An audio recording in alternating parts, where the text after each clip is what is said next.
Rogo TV, tashar al'umma.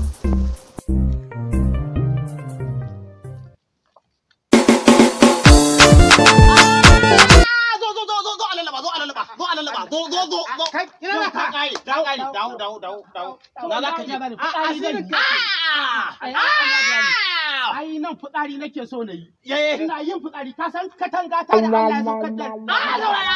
Katanga ta zube. To shine na taho da ma in ne fitsari sai in duba an ga bulan adadin kwano ne saboda ina so in na duba. Na ga lissafa na ga zai kai mun. Sai in neme shi sai mu je mu yi ciniki dai kuɗin kwano. Ka ji bayani. Ai lalle kai lissafi. To abin da yake faruwa a lallaba bulan na ba kallan na jin ma taski kai ina jin bulan na ya kai wajen ƙwarya a hira ƙwarya da sanyin safiya ba ke mutuwa aiki duku to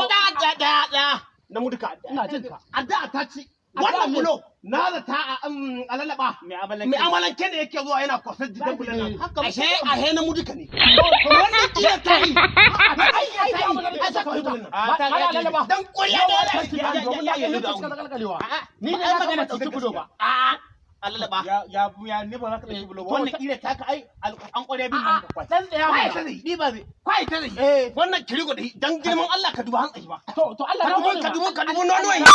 nono kamar na mace Allah na gode ma ai abin da zai faru na asirin ka mun ganka za ka to ai ban dauka ba ko na dauka to ai na higa ban dauka ba ai ba ta mu da barawo ai ni da na san ba dauka ba ko na higa ban dauka ba ta mu da barawo dauka ba saboda haka a lallaba ta safe yake zuwa gurin nan ya kai magariba yake tahi yana buga balan nan amma kai da yake ba dan arziki bane ka zo ka ji da balan ka zo yanzu ma Allah ne suna ma asiri kware kuwa da su ci ta ciwon kware kuwa